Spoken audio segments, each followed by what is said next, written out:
Atención, este audiolibro animado es una producción intelectual registrada y una obra derivada creada por Audiolibros Prohibidos y a todos los derechos sobre la traducción, narración, caracterización de voz, sincronización labial, animación y composición audiovisual están reservados internacionalmente. Queda estrictamente prohibida cualquier forma de reproducción, distribución, modificación, extracción, realización de copias o uso comercial. No se otorga ningún tipo de autorización o permiso para su uso fuera de esta plataforma. Las infracciones serán perseguidas legalmente hasta las últimas consecuencias. Disfrute de esta obra única. H.P. Lovecraft. El horror de Red Hook. Hay sacramentos de maldad así como de bondad a nuestro alrededor, y vivimos y nos movemos según mi creencia en un mundo desconocido, un lugar donde existen cuevas y sombras y habitantes. En el crepúsculo es posible que el hombre a veces regrese al camino de la evolución, y es mi creencia que un saber aterrador aún no está muerto. Arthur Machen. Y no hace muchas semanas, en una esquina de la calle del pueblo de Pascoag, Rhode Island, un peatón alto, corpulento y de aspecto saludable suscitó mucha especulación por un lapsus singular de comportamiento. Al parecer, había estado descendiendo la colina, por la carretera desde Chepachet, y al encontrarse con la sección compacta, giró a su izquierda hacia la avenida principal donde varios loques comerciales modestos daban un toque de urbanidad. En este punto, sin provocación visible, cometió su asombroso lapsus, mirando de manera extraña por un segundo al edificio más alto frente a él y luego, con una serie de chillidos aterrorizados e histéricos, se lanzó a una carrera frenética que terminó en un tropiezo y caída en el siguiente cruce. Recogido y sacudido por manos prontas, se encontró consciente, sin heridas orgánicas y evidentemente curado de su repentina crisis nerviosa. Murmuró algunas explicaciones avergonzadas relacionadas con un esfuerzo que había soportado, y con la mirada baja, volvió a subir por la carretera de Chepachet, caminando fuera de la vista sin siquiera mirar atrás. Fue un incidente extraño que sucediera a un hombre tan grande, robusto, de rasgos normales y aspecto capaz, y la extrañeza no se redujo con los comentarios de un transeúnte que lo había reconocido como el inquilino de un conocido lechero en las afueras de Chepachet. Se supo que era un detective de policía de Nueva York llamado Thomas F. Malone, actualmente de licencia prolongada bajo tratamiento médico después de un trabajo desproporcionadamente arduo en un macabro caso local que, por accidente, se había vuelto dramático. Hubo un derrumbe de varios edificios antiguos de ladrillo durante una redada en la que él había participado, y algo acerca de la pérdida masiva de vidas, tanto de prisioneros como de sus compañeros, lo había particularmente horrorizado. Como resultado, había desarrollado un horror agudo y anómalo hacia cualquier edificio que siquiera sugiriera remotamente a los que habían colapsado. De modo que al final los especialistas mentales le prohibieron la vista de tales cosas por un periodo indefinido. Un cirujano de policía con parientes en Chepachet propuso aquel pintoresco pueblo, con casas coloniales de madera, como un lugar ideal para la convalecencia psicológica, y hacia allí fue el sufrido, prometiendo nunca aventurarse entre las calles forradas de ladrillo de pueblos más grandes hasta ser debidamente aconsejado por el especialista de Woonsocket con quien fue puesto en contacto. Esta caminata a Pascoag por revistas había sido un error, y el paciente pagó con miedo, moretones y humillación por su desobediencia. Así lo sabían los chismes de Chepachet y Pascual, y así también lo creían los especialistas más eruditos, pero Malone al principio les contó a los especialistas mucho más, cesando solo cuando vio que la incredulidad absoluta era su porción. Posteriormente guardó silencio, protestando nada cuando se acordó generalmente que el derrumbe de ciertas casas de ladrillo sórdidas en la sección Red Hook de Brooklyn, y la consecuente muerte de muchos valientes oficiales, habían desequilibrado su equilibrio nervioso. Había trabajado demasiado duro, según decían todos, intentando limpiar esos nidos de desorden y violencia. Ciertas características eran suficientemente chocantes,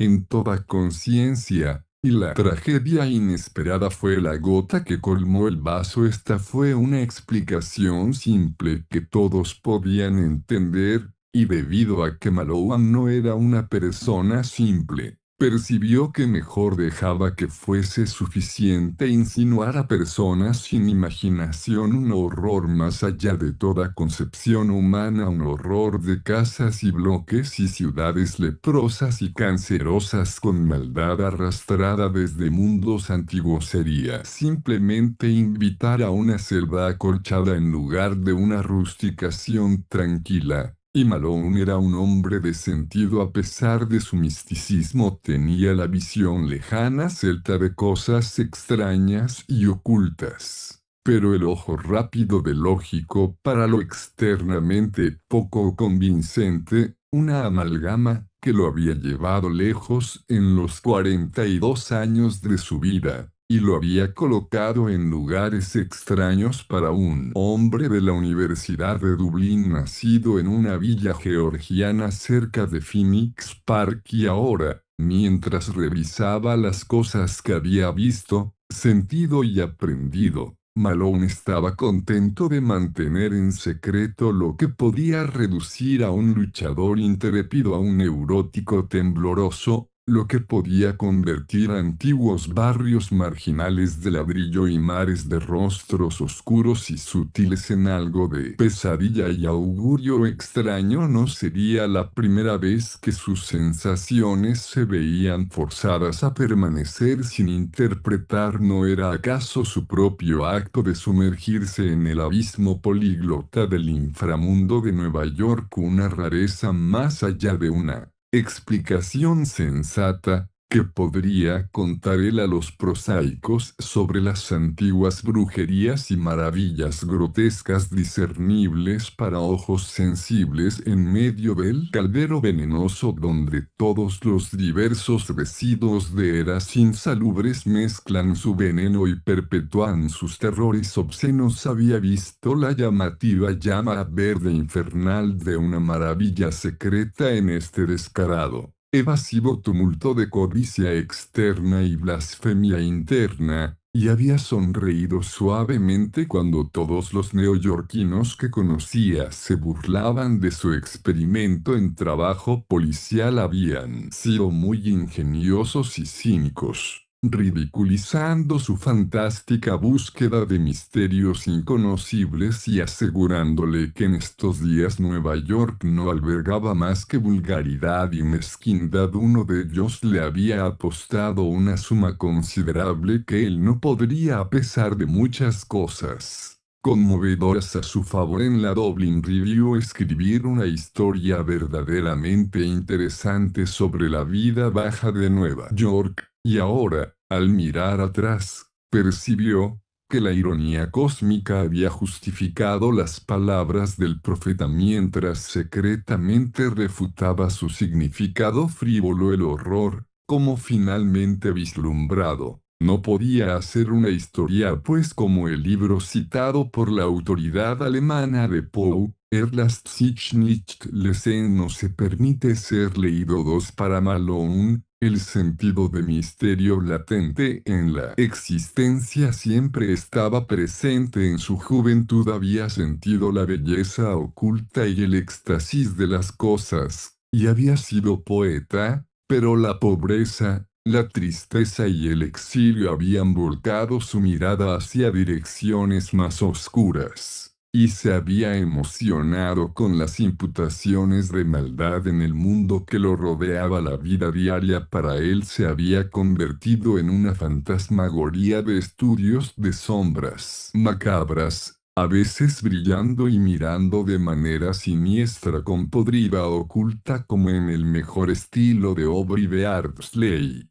a veces insinuando terrores detrás de las formas y objetos más comunes como en el trabajo más sutil y menos obvio de Gustave Doré. A menudo consideraba como misericordioso que la mayoría de las personas de alta inteligencia se burlaran de los misterios más profundos, pues argumentaba, si mentes superiores alguna vez fueran colocadas en el más pleno contacto con los secretos preservados por cultos antiguos y humildes, las anomalías resultantes pronto no solo destrozarían el mundo, sino que amenazarían la integridad misma del universo. Toda esta reflexión no era sin duda mórbida, pero una lógica aguda y un profundo sentido del humor la contrarrestaban hábilmente. Malone estaba satisfecho de dejar que sus nociones permanecieran como visiones medio observadas y prohibidas con las que se podía jugar ligeramente. Y la histeria solo llegaba cuando el deber lo lanzaba a un infierno de revelación demasiado repentina e insidiosa para escapar. Había estado asignado durante algún tiempo a la estación de Butler Street en Brooklyn cuando el asunto de Red Hook llamó su atención. Red Hook es un laberinto de sórdido híbrido cerca del antiguo puerto frente a Governor's Island, con carreteras sucias que suben la colina desde los muelles hacia ese terreno más alto donde las largas y decadentes calles de Clinton y Court llevan hacia el Borough Hall. Sus casas son en su mayoría de ladrillo,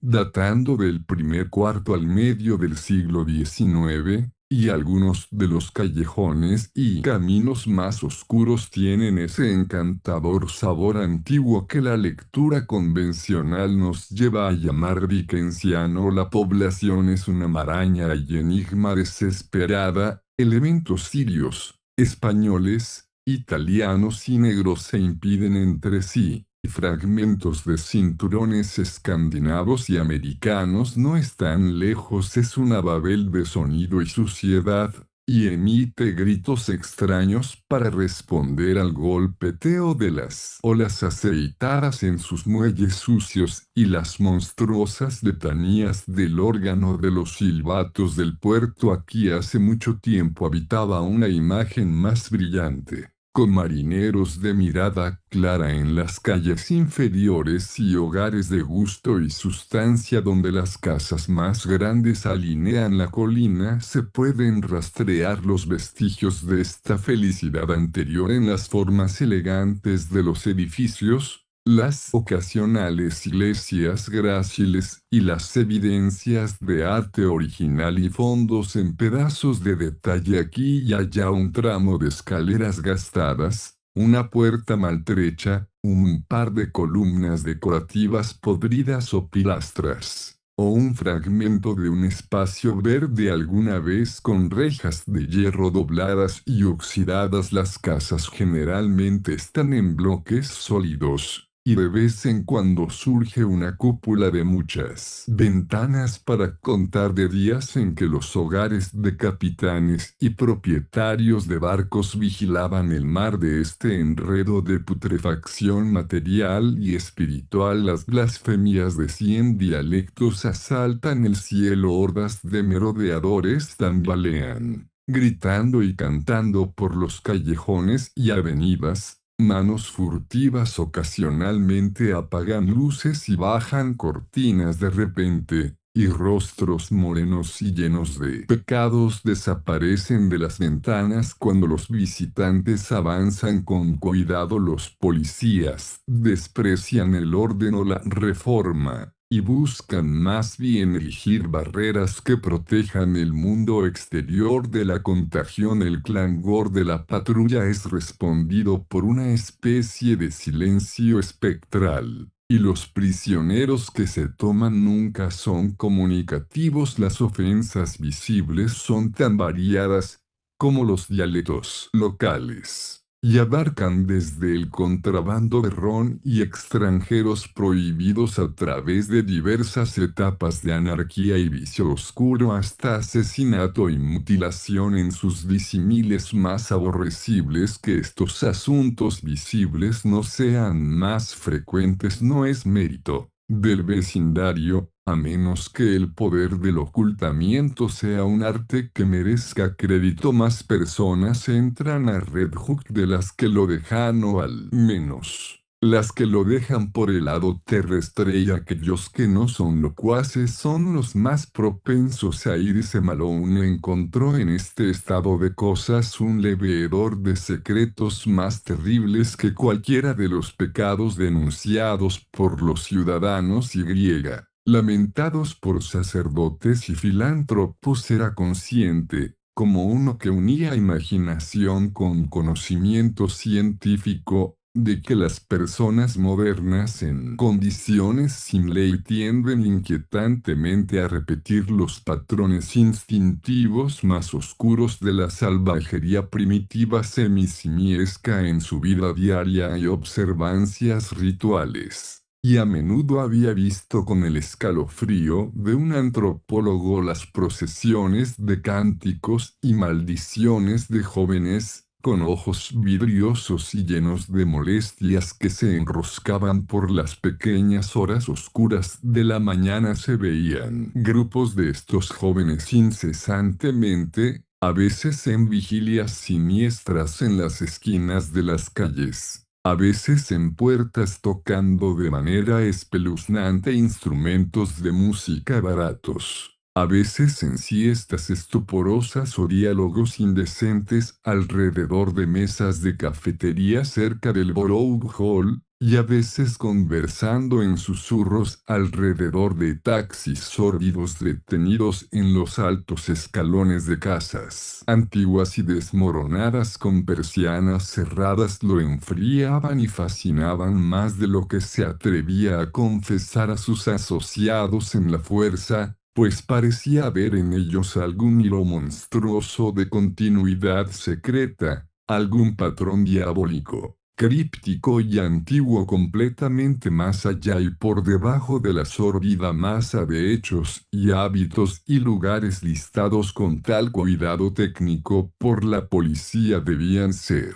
sentía internamente, los herederos de alguna tradición chocante y primordial, los participantes de restos degradados y rotos de cultos y ceremonias más antiguos que la humanidad. Su coherencia y definición lo sugerían, y se mostraba en la sospecha singular de orden que acechaba bajo su desorden sórdido. No había leído en vano tratados como El culto de brujas en Europa occidental de Miss Murray, y sabía que hasta años recientes ciertamente había sobrevivido entre campesinos y gente furtiva un sistema terrible y clandestino de asambleas y orgías descendidas de religiones oscuras que antecedían al mundo ario, y que aparecían en leyendas populares como misas negras y sábados de brujas. Que estos vestigios infernales de la magia turaniana asiática antigua y cultos de fertilidad aún estuvieran completamente muertos no podía suponerse ni por un momento. Y con frecuencia se preguntaba cuánto más antiguos y cuán más oscuros que los peores cuentos murmurados podrían realmente ser. Algunos de ellos tres. Fue el caso de Robert Swirdam el que llevó a Malone al corazón de los asuntos en Red Hook. Swirdam era un recluso erudito de una antigua familia holandesa,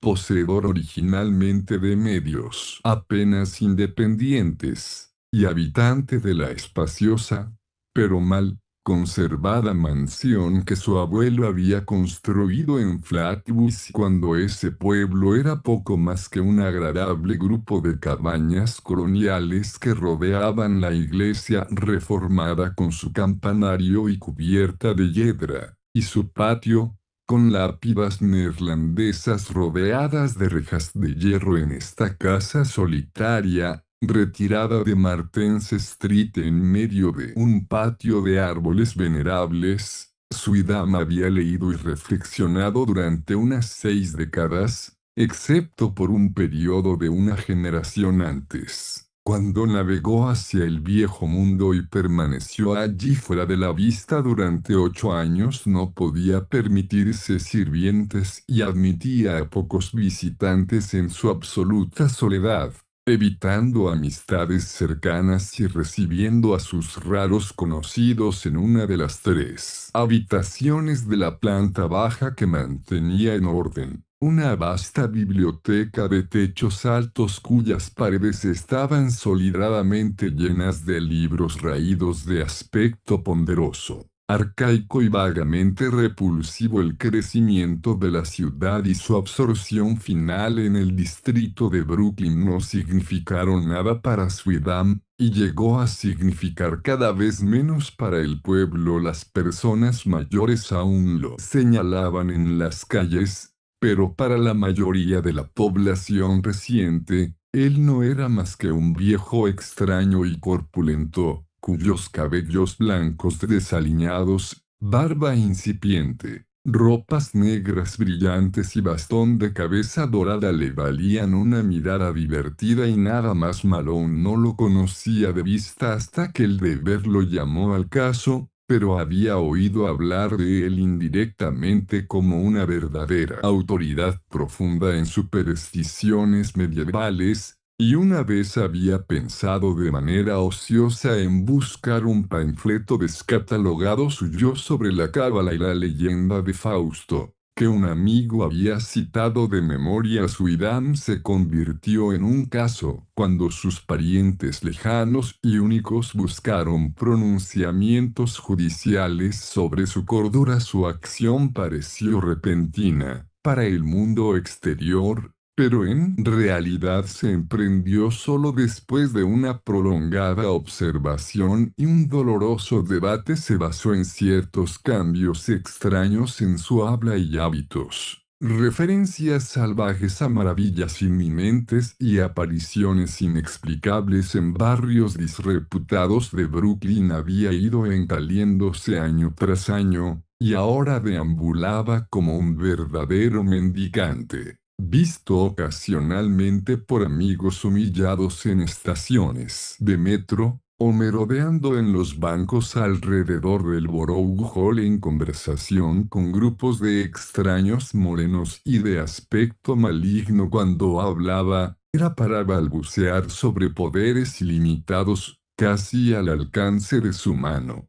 y para repetir con miradas cómplices palabras o nombres místicos como Sephiroth, Asmodai y Samael. La acción judicial reveló que estaba agotando sus ingresos y desperdiciando su principal en la compra de tomos curiosos importados de Londres y París, y en el mantenimiento de un sórdido departamento en el sótano del distrito de Red Hook, donde pasaba casi todas las noches, recibiendo delegaciones extrañas de matones y extranjeros, y aparentemente conduciendo algún tipo de servicio ceremonial detrás de las persianas verdes de ventanas secretivas. Los detectives asignados para seguirlo reportaron extraños gritos y cantos y el golpeteo de pies filtrándose desde estos ritos nocturnos,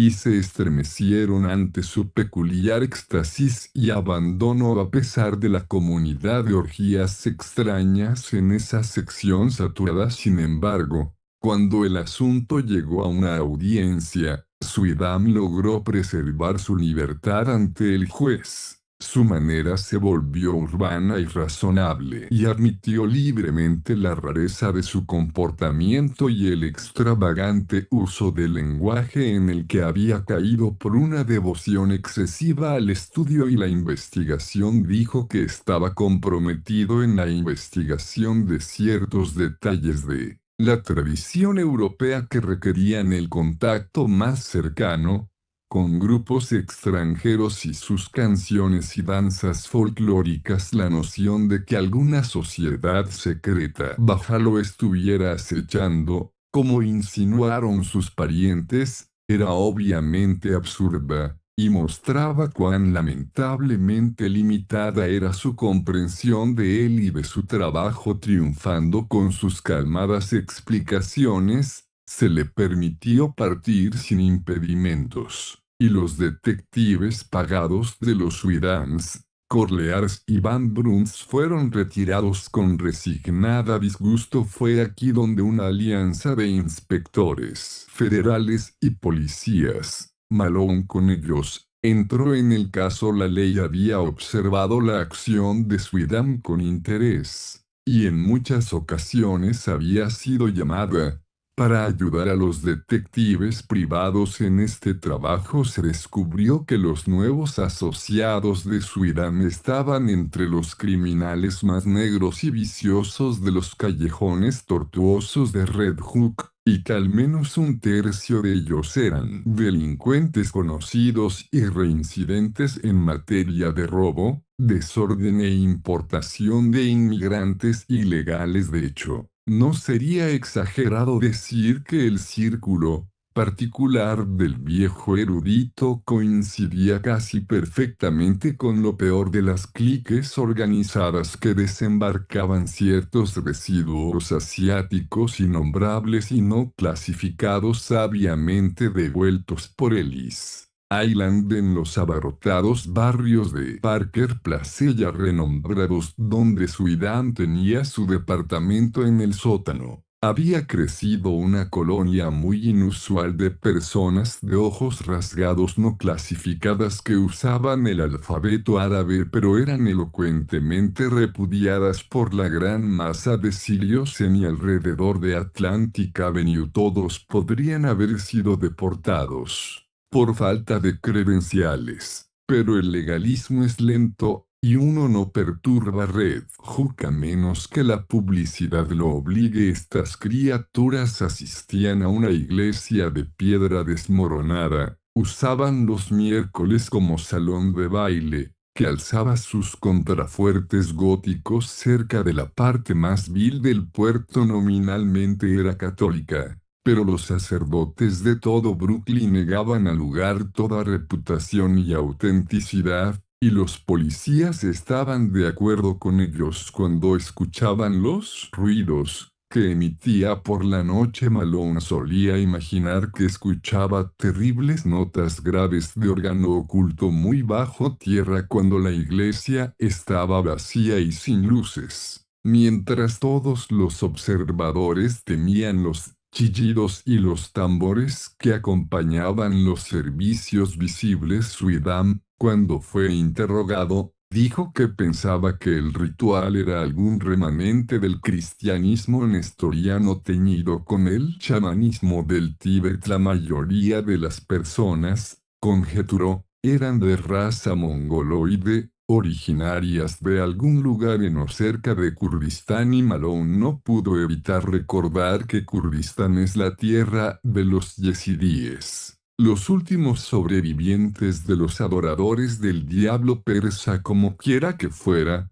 el revuelo de la investigación de Swidam hizo cierto que estos recién llegados no autorizados estaban inundando Red Hook en números crecientes, entrando a través de alguna conspiración marina aprendida por oficiales de ingresos y policías portuarios, invadiendo Parker Place y extendiéndose rápidamente cuesta arriba, y siendo acogidos con curioso fraternalismo por los otros diversos habitantes de la región. Sus figuras bajas y sus características fisionomías entrecerradas, grotescamente combinadas con ropas americanas llamativas, aparecían cada vez más numerosamente entre los vagos y gánsteres nómadas de la sección de Borough Hall, hasta que finalmente se consideró necesario contabilizarlos, determinar sus orígenes y ocupaciones, y encontrar si era posible una manera de redondearlos y entregarlos a las autoridades de inmigración correspondientes a esta tarea. Fue asignado Malone por acuerdo de las fuerzas federales y de la ciudad,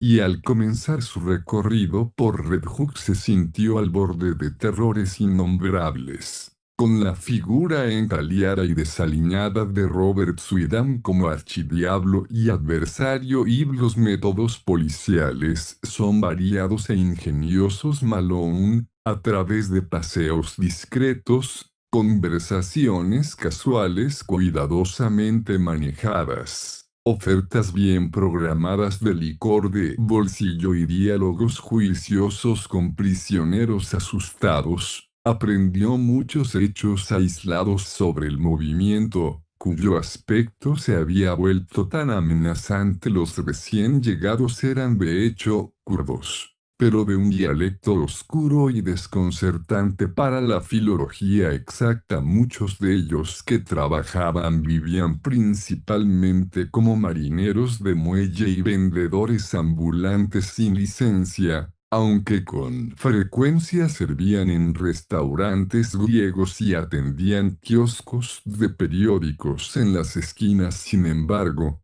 la mayoría no tenía medios de apoyo visibles, y obviamente estaban conectados con actividades del inframundo, de las cuales el contrabando y la venta ilegal de alcohol eran las menos indescriptibles. Habían llegado en barcos de vapor, aparentemente cargueros de trampas, y habían sido descargados furtivamente en noches sin luna en botes de remos que se deslizaban bajo un cierto muelle y seguían un canal oculto hasta una piscina subterránea secreta debajo de una casa. Este muelle, canal y casa Malone no pudo localizar, ya que los recuerdos de sus informantes eran sumamente confusos, mientras que su habla estaba en gran medida más allá incluso de los intérpretes más capaces. Ni pudo obtener datos reales sobre las razones de su importación sistemática. Eran reticentes sobre el lugar exacto de donde habían venido, y nunca estaban lo suficientemente desprevenidos para revelar las agencias que los habían buscado y dirigido su curso. De hecho,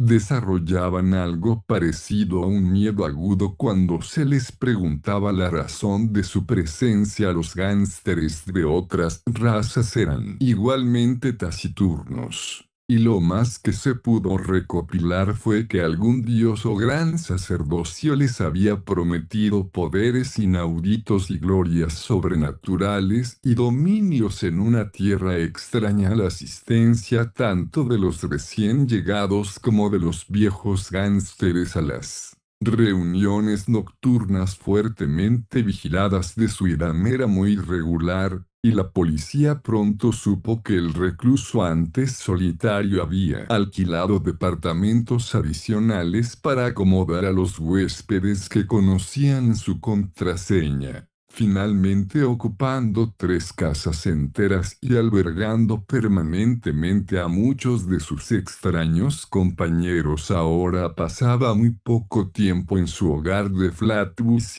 aparentemente yendo y viniendo solo para obtener y devolver libros, y su rostro y manera habían alcanzado un tono atroz de locura. Malone lo entrevistó 2 veces, pero cada vez fue bruscamente rechazado. No sabía nada, dijo, de conspiraciones misteriosas o movimientos, y no tenía idea de cómo los kurdos podrían haber entrado o qué querían. Su negocio era estudiar sin ser perturbado el folclore de todos los inmigrantes del distrito, un negocio con el cual los policías no tenían preocupación legítima. Malone mencionó su admiración por el antiguo folleto de Sweetback sobre la cábala y otros mitos, pero el endurecimiento del anciano fue solo momentáneo. Percibió una intrusión y rechazó a su visitante de manera clara, hasta que Malone se retiró disgustado y se dirigió a otros canales de información. Lo que Malone hubiera descubierto si hubiera trabajado continuamente en el caso, nunca lo sabremos. Cómo fue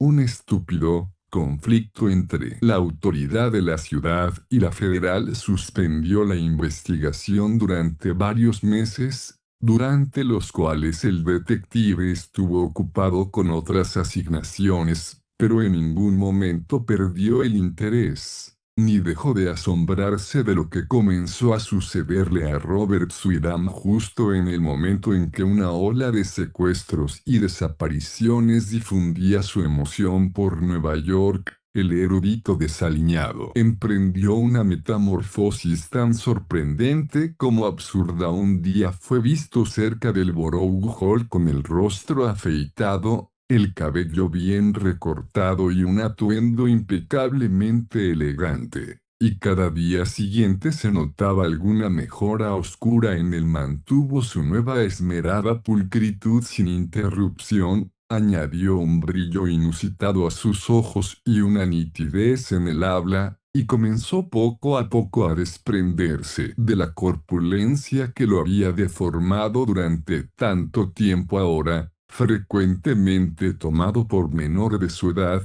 adquirió una elasticidad en el paso y una vivacidad en el comportamiento para igualar la nueva tradición, y mostró un oscurecimiento envidiable del cabello que de alguna manera no sugería teñido. A medida que pasaban los meses, comenzó a vestir cada vez menos conservadoramente, y finalmente asombró a sus pocos amigos innovando y redecorando su mansión de Flatbush, que abrió en una serie de recepciones, convocando a todos los conocidos que podía recordar y extendiendo una bienvenida especial a los parientes plenamente perdonados que tan recientemente habían buscado su restricción. Algunos asistieron por curiosidad, otros por deber, pero todos fueron repentinamente encantados por la creciente gracia y urbanidad del antiguo ermitaño. Afirmó que había cumplido la mayor parte de su trabajo asignado, y habiendo heredado recientemente alguna propiedad de un amigo europeo medio olvidado, estaba a punto de pasar sus años restantes en una segunda juventud más brillante que el descanso, el cuidado y la dieta habían hecho posible.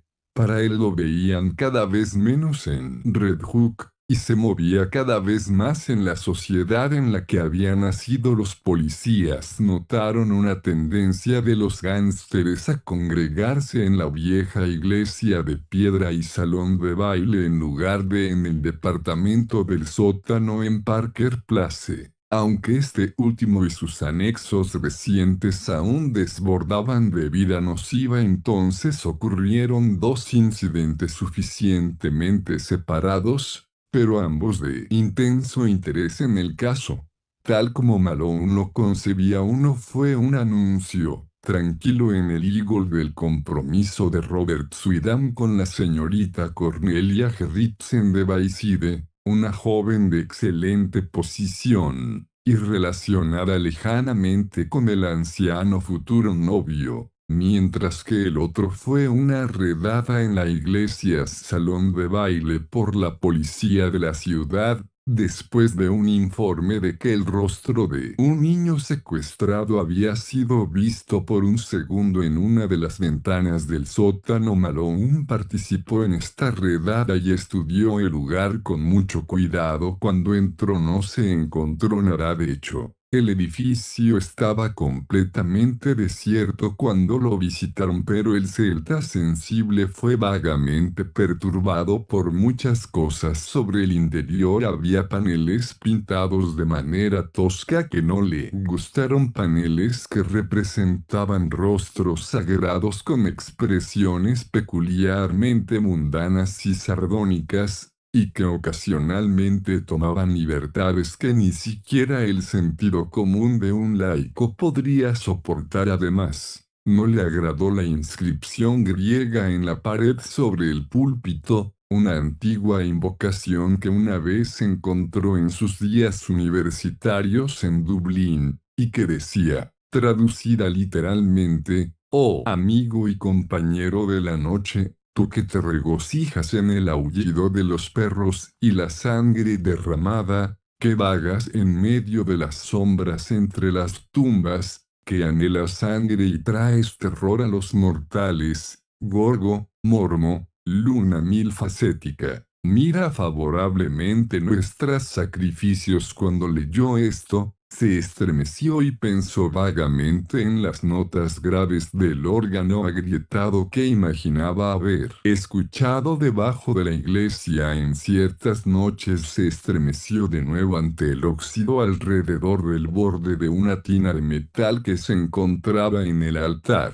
y se detuvo nerviosamente cuando sus fosas nasales parecieron detectar un hedor curioso y espeluznante proveniente de alguna parte del vecindario. Esa memoria del órgano lo acosaba, y exploró el sótano con particular asiduidad antes de irse. El lugar le era muy odioso. Sin embargo, después de todo, eran los paneles blasfemos y las inscripciones más que simples toscueces perpetradas por los ignorantes. Para cuando llegó la boda de su Iván, la epidemia de secuestros se había convertido en un escándalo popular de los periódicos. La mayoría de las víctimas eran niños pequeños de las clases más bajas, pero el creciente número de desapariciones había generado un sentimiento de furia intensa. Los periódicos clamaban por acción de la policía, y una vez más la estación de Butler Street envió a sus hombres a Red Hook en busca de pistas, descubrimientos y criminales. Malone se alegró de estar de nuevo en la pista, y se enorgulleció de una redada en una de las casas de Parker Place de Suidam. Allí, de hecho, no se encontró ningún niño robado, a pesar de los relatos de gritos y la cinta roja recogida en el área, pero las pinturas y las inscripciones toscas en las paredes descascaradas de la mayoría de las habitaciones, y el laboratorio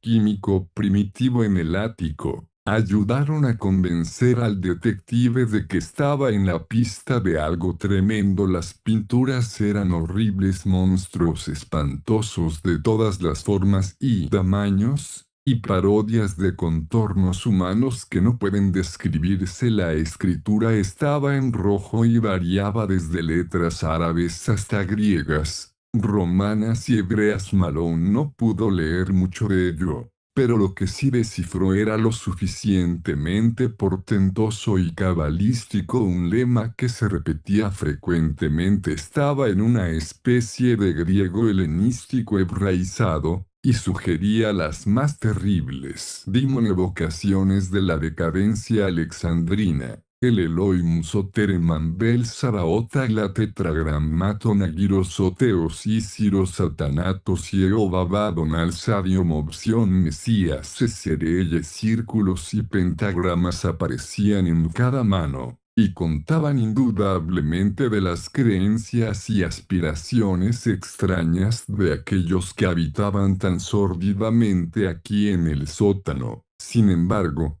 se encontró lo más extraño: un montón de lingotes de oro genuinos cubiertos descuidadamente con un pedazo de arpillera, y con los mismos jeroglíficos extraños que también adornaban las paredes sobre sus superficies brillantes. Durante esta redada, La policía solo encontró una resistencia pasiva de los orientales entrecerrados que surgían de cada puerta. Al no encontrar nada relevante, tuvieron que dejar todo como estaba. Pero el capitán de la comisaría escribió una nota a su idam aconsejándole que observara de cerca el carácter de sus inquilinos y protegidos en vista del creciente clamor público. Béchica. Luego llegó la boda de Julio y la gran sensación. Flatbush estaba animada durante la hora alrededor del mediodía, y los motores estruendosos llenaban las calles cerca de la vieja iglesia holandesa, donde un toldo se extendía desde la puerta hasta la carretera. Ningún evento local superó jamás a las nupcias de Suidam Gerritsen en tono y escala, y la fiesta que escoltó a la novia y al novio hasta el muelle de Cunard era, si no exactamente la más elegante, al menos una sólida página del registro social. A las 5 en punto se saludaron las despedidas, y el ponderoso transatlántico se alejó del largo muelle, giró lentamente su nariz hacia el mar, desechó su remolcador y se dirigió hacia las espaciosas áreas de agua que conducían a las maravillas del viejo mundo. Al anochecer, el puerto exterior estaba despejado, y los pasajeros tardíos observaban las estrellas titilando sobre un océano no contaminado. Si el barco de vapor Trampantojo o el Grito fueron primero en llamar la atención, nadie puede decirlo. Probablemente fueron simultáneos, pero no sirve de nada calcularlo. El Grito vino de la camarote de Suidam, y el marinero que rompió la puerta quizás podría haber contado cosas horribles si no se hubiera vuelto completamente loco de inmediato. Como es, gritó más fuerte que las primeras víctimas, y después corrió inquieto por la embarcación hasta ser atrapado y encadenado. El médico del barco que entró a la camarote y encendió las luces un momento después no se volvió loco, pero no le contó a nadie lo que vio hasta después, cuando correspondió con Malone en Chepachet. Fue un asesinato, estrangulamiento, pero no hace falta decir que la marca de garras en la garganta de la señora Swidam no podría haber venido de la mano de su esposo ni de ninguna otra humana, o que sobre la pared blanca parpadeó por un instante en rojo odioso una leyenda que, luego copiada de memoria, parece haber sido nada menos que las temibles letras caldeas de la palabra Lilith. No hace falta mencionar estas cosas porque desaparecieron tan rápidamente. En cuanto a Suidam, al menos se podría impedir que otros ingresaran a la habitación hasta saber qué pensar uno mismo. El médico ha asegurado claramente a Malone que no lo vio el ventanal abierto. Justo antes de que encendiera las luces, se nubló por un segundo con cierta fosforescencia, y por un momento pareció resonar en la noche exterior la sugerencia de un débil e infernal susurro, pero ningún contorno real se presentó a la vista como prueba. El médico señala su cordura continua. Luego el barco de vapor Trampantojo reclamó toda la atención. Un bote partió, y una horda de rufianes morenos e insolentes vestidos de oficiales abordaron el Cunarder temporalmente detenido. Querían a Suidam o su cuerpo. Habían sabido de su viaje, y por ciertas razones estaban seguros de que moriría. La cubierta del capitán era casi un pandemonio, pues en el instante, entre el informe del médico desde la camarote y las demandas de los hombres del Trampantojo, ni siquiera el marinero más sabio y grave podría pensar qué hacer. De repente, el líder de los marineros visitantes, un árabe con una boca negrina odiosamente, sacó un papel sucio y arrugado y lo entregó al capitán. Estaba firmado por Robert Suidam y llevaba el siguiente mensaje extraño: en caso de accidente o muerte súbita o inexplicable de mi parte, Por favor, entréguenme a mí o a mi cuerpo sin cuestionar a manos del portador y sus asociados todo, para mí, y quizás para ustedes, depende de un cumplimiento absoluto. Las explicaciones pueden venir después, no me fallen ahora. Robert Swirdam, el capitán, y el médico se miraron.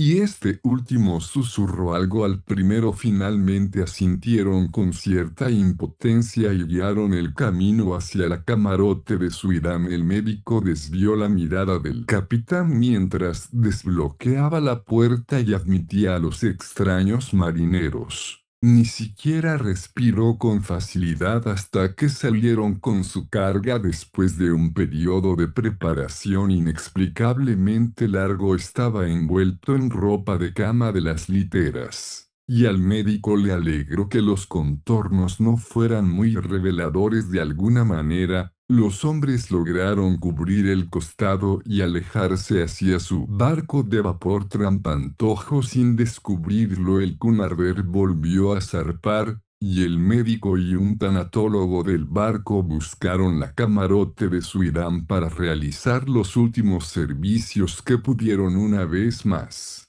el médico se vio obligado a la reticencia e incluso a la mendacidad, pues había sucedido algo infernal cuando el tanatólogo le preguntó por qué había drenado toda la sangre de la señora Swirdam. Omitió afirmar que no lo había hecho, ni señaló los espacios vacíos de botellas en el estante, ni el olor en el fregadero que mostraba la disposición apresurada del contenido original de las botellas. Los bolsillos de esos hombres, si es que eran hombres, habían sobresalido de manera condenable al salir del barco 2 horas después. Y el mundo supo por radio todo lo que debía saber sobre el horrible asunto. Vi esa misma noche de junio, sin haber escuchado una palabra del mar. Malone estaba desesperadamente ocupado entre los callejones de Red Hook. Un repentino alboroto parecía permear el lugar, y como si los habitantes se hubieran enterado por el telégrafo del racimo de algo singular, los residentes se reunieron expectantes alrededor de la iglesia, salón de baile y las casas en Parker Place. 3 niños acababan de desaparecer, noruegos de ojos azules, de las calles hacia Govanusia, y había rumores de que una turba se estaba formando entre los vikingos robustos de esa sección. Malone había estado instando a sus colegas durante semanas a intentar una limpieza general, y al fin, movidos por condiciones más obvias para su sentido común que por las conjeturas de un soñador de Dublín, habían acordado un golpe final. La inquietud y la amenaza de esta noche habían sido el factor decisivo, y justo antes de la medianoche, una patrulla reclutada de 3 estaciones descendió sobre Parker Place y sus alrededores. Se golpearon puertas, se arrestaron rezagados, y las habitaciones iluminadas con velas fueron forzadas a disgustar a indescriptibles multitudes de extranjeros mezclados en túnicas, mitras y otros dispositivos inexplicables. Mucho se perdió en el tumulto, pues los objetos eran arrojados apresuradamente por pozos inesperados, y los olores traicioneros eran amortiguados por el repentino encendido de incienso penetrante. Pero la sangre salpicada estaba en todas partes, y Malone se estremecía cada vez que veía un brasero o altar del que aún se elevaba humo. Quería estar en varios lugares a la vez, y decidió dirigirse al departamento en el sótano de Swirdam solo después de que un mensajero hubiera informado de la completa vacuidad de la iglesia, salón de baile derruida. El departamento, pensó, debía contener alguna pista sobre un culto del cual el erudito oculto se había convertido tan obviamente en el centro y líder, y fue con verdadera expectativa que allanó las habitaciones mohosas, Notó su olor vagamente cadavérico y examinó los curiosos libros, instrumentos, lingotes de oro y botellas con tapón de vidrio esparcidos descuidadamente aquí y allá. Una vez, un delgado, negro y blanco se deslizó entre sus pies y lo hizo tropezar, volcándose al mismo tiempo un vaso medio lleno de un líquido rojo. El choque fue severo, y hasta el día de hoy Malone no está seguro de lo que vio, pero en sueños todavía imagina ese gato mientras se alejaba arrastrando ciertas alteraciones y peculiaridades monstruosas. Luego llegó la puerta del sótano cerrada, y la búsqueda de algo para romperla. Un taburete pesado estaba cerca, y su asiento resistente era más que suficiente para los paneles antiguos. Se formó una grieta y se agrandó, y toda la puerta dio paso, pero desde el otro lado, de donde brotó un tumulto aullante de viento helado con todos los olores de un pozo sin fondo, y de donde alcanzó una fuerza succionadora no de tierra ni cielo, que, enrollándose con conciencia alrededor del detective paralizado, lo arrastró por la abertura y bajó por espacios no medidos llenos de susurros y lamentos, y ráfagas de risas burlonas. Por supuesto, fue un sueño. Todos los especialistas le han dicho eso, y no tiene nada tangible que pruebe lo contrario. De hecho, preferiría que así fuera, pues entonces la vista de antiguos barrios marginales de ladrillo y rostros extranjeros oscuros no penetraría tan profundamente en su alma. Pero en ese momento todo era horriblemente real, y nada puede borrar jamás el recuerdo de esas criptas nocturnas, esas arcadas titánicas y esas formas medio formadas del infierno que paseaban gigantescamente en silencio sosteniendo cosas medio comidas cuyos fragmentos aún sobrevivientes gritaban por misericordia o reían con locura. Los olores de incienso y corrupción se unieron en un concierto nauseabundo, y el aire negro estaba vivo con la masa nebulosa y semivisible de cosas elementales sin forma con ojos. En algún lugar del agua oscura y pegajosa lamía los muelles de onix, y una vez el tintineo escalofriante de campanas ruidosas resonó para saludar la risa loca de una cosa fosforescente desnuda que nadó a la vista. Se enroscó en la orilla y trepó hasta posarse de manera burlona en un pedestal dorado tallado en el fondo. Avenidas de noche ilimitada parecían irradiar en todas direcciones, hasta el punto de que uno podría imaginar que aquí yacía la raíz de una contagión destinada a enfermar y devorar ciudades, y a engullir naciones en el hedor de pestilencias híbridas. Aquí el pecado cósmico había entrado, y, purgado por ritos profanos, había comenzado la marcha sonriendo de la muerte que nos pudriría a todos. Hasta anomalías fúngicas demasiado horrendas para ser contenidas por la tumba. Satanás aquí mantenía su corte babilónica, y en la sangre de una infancia estéril las extremidades leprosas de Lilith fosforescente eran lavadas. Incubus y sucubae aullaban alabanzas a Hécate, y cabras sin cabeza gemían a la Magna Mater. Las cabras saltaban al sonido de flautas delgadas malditas, y los egipans perseguían sin fin a sátiros deformes sobre rocas retorcidas como sapos hinchados. Moloch y Astarot no estaban ausentes, pues en esta quinta esencia de toda damnación los límites de la conciencia se habían derribado, y la fantasía del hombre quedaba abierta a vistas de todos los reinos de horror y todas las dimensiones prohibidas que el mal tenía el poder de moldear. El mundo y la naturaleza eran impotentes ante tales asaltos de pozos sin sellar de la noche. Ni ningún signo o oración podía detener el alboroto de Walpurgis de horror que había llegado cuando un sabio con la odiosa llave había tropezado con una horda con el cofre cerrado y rebosante del lore demoníaco transmitido de repente. Un rayo de luz física atravesó estos fantasmas. Y Malone oyó el sonido de remos entre las blasfemias de cosas que deberían estar muertas. Un bote con una linterna en su proa se apresuró a la vista, se amarró a un anillo de hierro en el muelle viscoso, y vomitó varios hombres oscuros que llevaban una larga carga envuelta en ropa de cama. La llevaron a la cosa fosforescente desnuda en el pedestal tallado. Y la cosa rió y arañó la ropa de cama. Luego la desenvainaron, y colocaron frente al pedestal el cadáver gangrenoso de un viejo corpulento, con barba incipiente y cabello blanco desaliñado. La cosa fosforescente volvió a reír,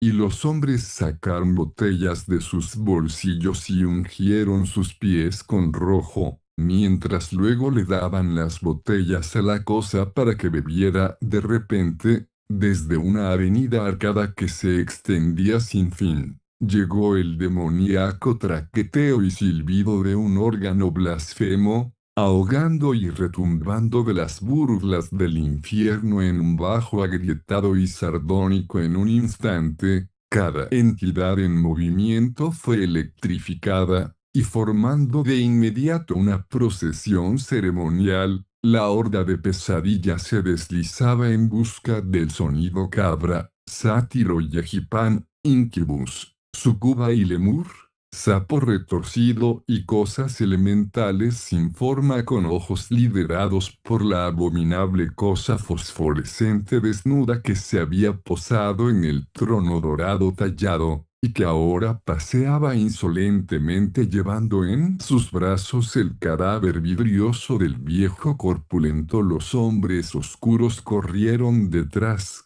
y toda la columna saltó y brincó con furia dionisíaca. Malone tropezó unos pasos detrás de ellos, delirante y brumoso, y dudando de su lugar en este o en cualquier mundo. Luego se giró, vaciló y se hundió en la fría y húmeda piedra, jadeando y temblando mientras el órgano demoníaco seguía croando, y el aullido y el tamborileo y el tintineo de la procesión loca se desvanecían cada vez más vagamente. Era consciente de horrores cantados y cronidos chocantes desde lejos. De vez en cuando, un gemido o quejido de devoción ceremonial flotaba hacia él a través de la arcada negra, mientras finalmente se elevaba la terrible invocación griega cuyo texto había leído sobre el púlpito de esa iglesia. Salón de baile, oh amigo y compañero de la noche, tú que te regocijas en el aullido de los perros. Aquí estalló un horrible aullido y la sangre derramada. Aquí sonidos innombrables compitieron con chillidos mórbidos que vagas en medio de las sombras entre las tumbas. Aquí ocurrió un suspiro silbante que anhela sangre y traes terror a los mortales. Gritos cortos y agudos de innumerables gargantas. Gorgo, repetido como respuesta mormo, repetido con éxtasis. Luna milfacética, suspiros y notas de flauta. Mira favorablemente nuestros sacrificios. Al cerrar el canto, un grito general se alzó, y sonidos sibilantes casi ahogaron el croar del órgano de bajo agrietado. Luego, un jadeo como de muchas gargantas, y un babel de palabras ladradas y balbuceadas. Lilith, gran Lilith, contempla al novio. Más gritos, un alboroto de alborotos, y los pasos agudos y clicantes de una figura corriendo. Los pasos se acercaron, y Malone se levantó hasta el codo para mirar la luminosidad de la cripta, recientemente disminuida. Ahora había aumentado ligeramente, y en esa luz diabólica apareció la forma fugitiva de aquello que no debería huir ni sentir ni respirar, el cadáver vidrioso y gangrenoso del viejo corpulento, ahora sin necesidad de apoyo,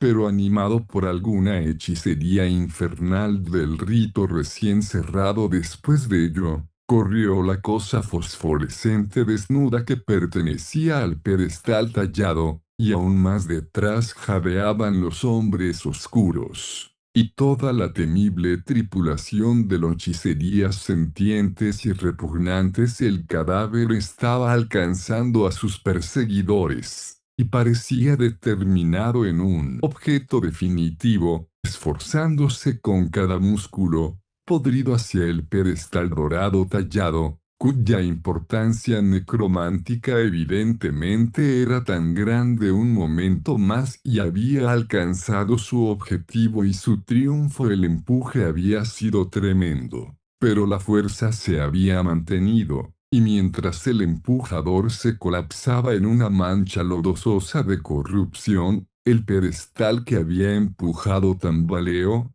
se inclinó y finalmente cayó de su base de ónix hacia las aguas espesas de abajo, enviando un resplandor despedazado de oro tallado mientras se hundía pesadamente en abismos inimaginables del Tartarus inferior. En ese instante también, toda la escena de horror se desvaneció ante los ojos de Malone, y él se desmayó en medio de un estruendoso estruendo que parecía borrar todo el universo maligno. 7. El sueño de Malone, experimentado en su totalidad antes de que supiera de la muerte y transferencia de su idam en el mar, fue curiosamente complementado por algunas realidades extrañas del caso. Aunque eso no es razón para que alguien lo crea, las 3 casas viejas en Parker Place, sin duda largas veces podridas con una decadencia en su forma más insidiosa, colapsaron sin causa visible mientras la mitad de los asaltantes y la mayoría de los prisioneros estaban dentro,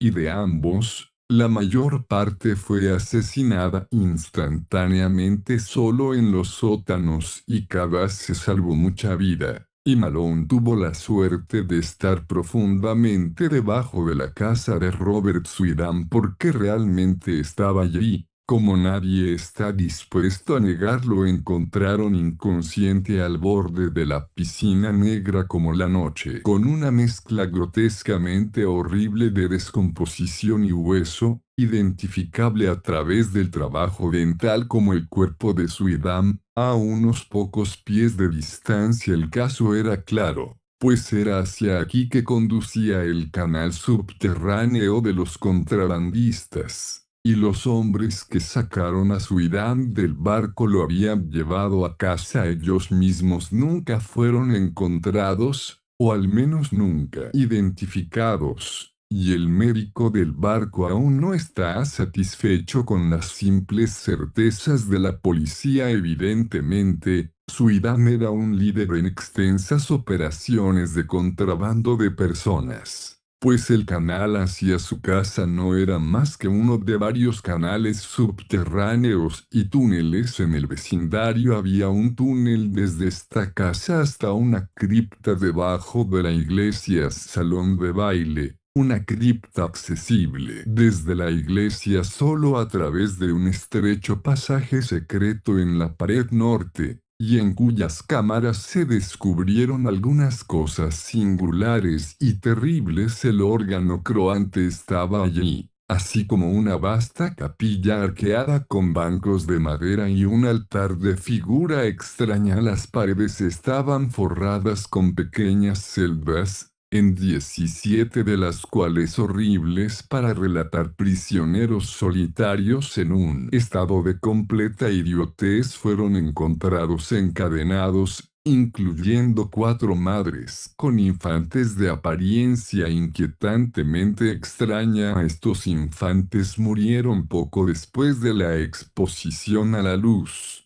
una circunstancia que los médicos consideraron más bien misericordiosa. Nadie más que Malone, entre los que los inspeccionaron. Recordó la sombría pregunta del viejo del río. Ansintum quambaemones incubi et succubae, et anextali, congresu proles nasciqueat antes de que los canales se llenaran. Fueron completamente dragados y produjeron una impresionante variedad de huesos aserrados y partidos de todos los tamaños. La epidemia de secuestros, muy claramente, había sido rastreada hasta casa. Aunque solo 2 de los prisioneros sobrevivientes pudieron conectarse con ello por cualquier hilo legal, esos hombres ahora están en prisión, ya que no pudieron ser condenados como cómplices en los asesinatos reales. El pedestal o trono dorado tallado, tan a menudo mencionado por Malone como de importancia oculta primaria, nunca fue revelado. Aunque en un lugar bajo la casa de Suidam se observó que el canal se hundía en un pozo demasiado profundo para dragado, fue obstruido en la boca y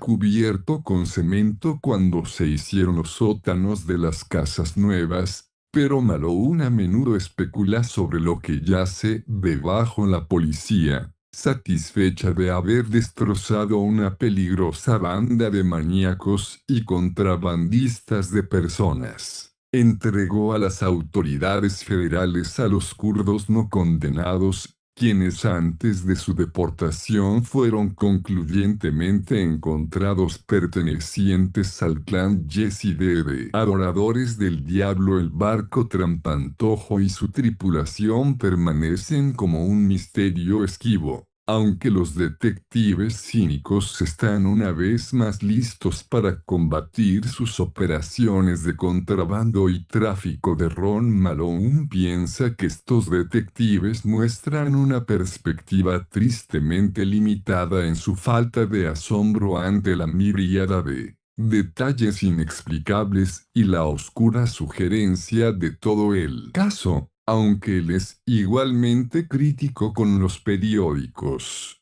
que solo vieron una sensación mórbida y se regodearon sobre un culto sádico menor cuando podrían haber proclamado un horror desde el mismísimo corazón del universo, pero está contento de permanecer en silencio en Chepachet, calmando su sistema nervioso y rezando para que el tiempo transfiera gradualmente su terrible experiencia del reino de la realidad presente al de la remota, pintoresca y semi-mítica lejanía. Robert Swidan duerme junto a su novia en el cementerio Greenwood. No se celebró funeral sobre los extrañamente liberados huesos, y los parientes están agradecidos por el rápido olvido que sobrevino al caso en su conjunto. La conexión del erudito con los horrores de Red Hook, de hecho, nunca fue resaltada por prueba legal, ya que su muerte adelantó la investigación que de otra manera habría enfrentado su propio final. No se menciona mucho, y los Suidams esperan que la posteridad lo recuerde solo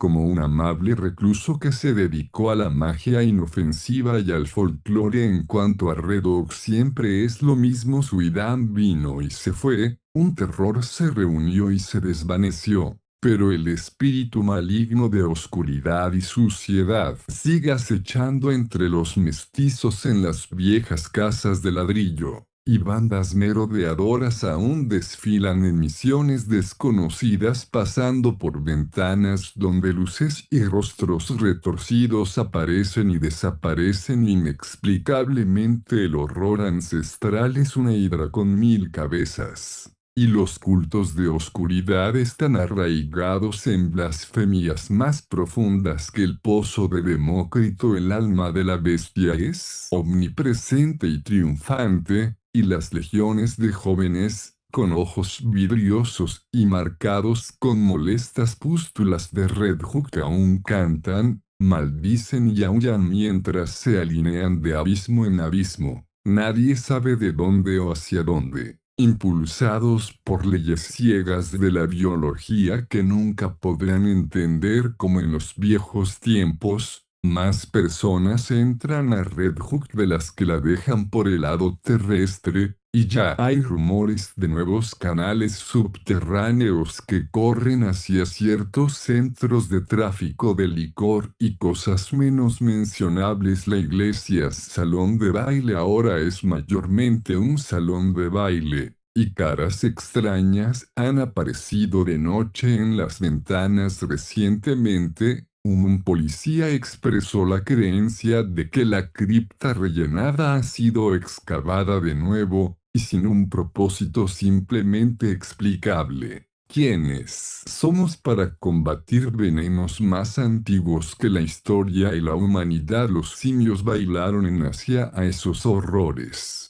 Y el can se acecha seguro y se expande donde la furtividad se esconde en filas de ladrillos en decadencia. Malo uno se estremece sin causa, pues solo el otro día un oficial oyó a una bruja morena entrecerrada enseñando a un pequeño niño algún patois susurrante en la sombra de una alcantarilla. Escuchó y pensó que era muy extraño cuando la oyó repetir una y otra vez: oh amigo y compañero de la noche, tú que te regocijas en el aullido de los perros y la sangre derramada, que vagas en medio de las sombras entre las tumbas, que anhelas sangre y traes terror a los mortales, Gorgo Mormo, luna milfacética, mira favorablemente nuestros sacrificios. Atención, este audiolibro animado es una producción intelectual registrada y una obra derivada creada por Audiolibros Prohibidos y a todos los derechos sobre la traducción, narración,